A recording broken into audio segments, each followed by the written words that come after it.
दादा दुई भगवान रे भजले भैया सतनाम। दाई दादा दुई भगवान रे भजले भैया सतनाम। जेकर चरण माँ अमृत गंगा, जेकर चरण माँ अमृत गंगा, सबले बड़े दुई नाम रे, सबले बड़े दुई नाम। दाई दादा दुई भगवान रे भजले भैया सतनाम। दाई दादा दुई भगवान रे भजले भैया सतनाम।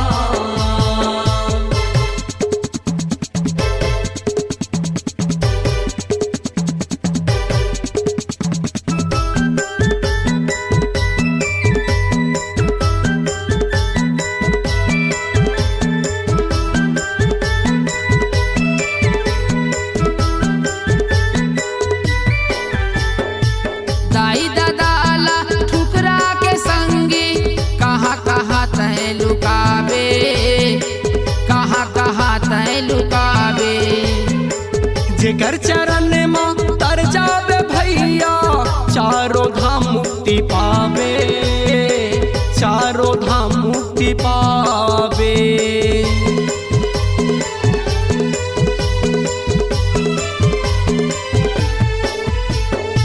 नौ महीना ला पेट के भीतर छोटे ला बड़े बनाए, छोटे ला बड़े बनाए।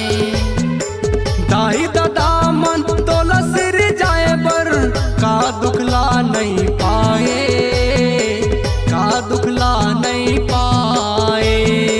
जेकर चरण माँ अमृत गंगा, जेकर चरण माँ अमृत गंगा, सबले बड़े दुई नाम रे, सबले बड़े दुई नाम। दाई दादा दुई भगवान रे भजले भैया सतनाम। दाई दादा दुई भगवान रे भजले भैया सतनाम।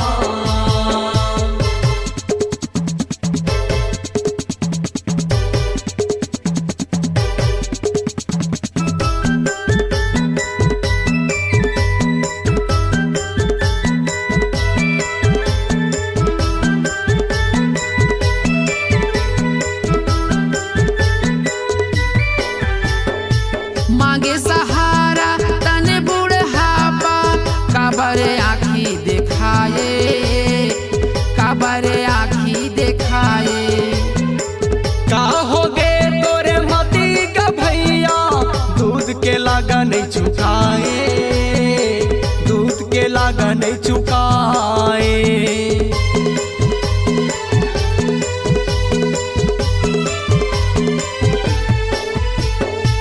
धन है बेटा वो श्रवण कुमार, पानी बढ़ जाने गवाए, पानी बढ़ जाने गवाए। दाई दादा के सेवा खातिर चारों धाम घुमाए, चारों धाम घुमाए। जेकर चरण माँ अमृत गंगा, जेकर चरण माँ अमृत गंगा, सबले बड़े दुई नाम रे, सबले बड़े दुई नाम। दाई दादा दुई भगवान रे भजले भैया सतनाम। दाई दादा दुई भगवान रे भजले भैया सतनाम। जेकर चरण माँ अमृत गंगा, जेकर चरण माँ अमृत गंगा, सबले बड़े दुई नाम रे, सबले बड़े दुई नाम। दाई दादा दुई भगवान रे भजले भैया सतनाम। दाई दादा दुई भगवान रे भजले भैया सतनाम। भजले भैया सतनाम, भजले भैया सतनाम। भजले भैया सतनाम, भजले भैया सतनाम।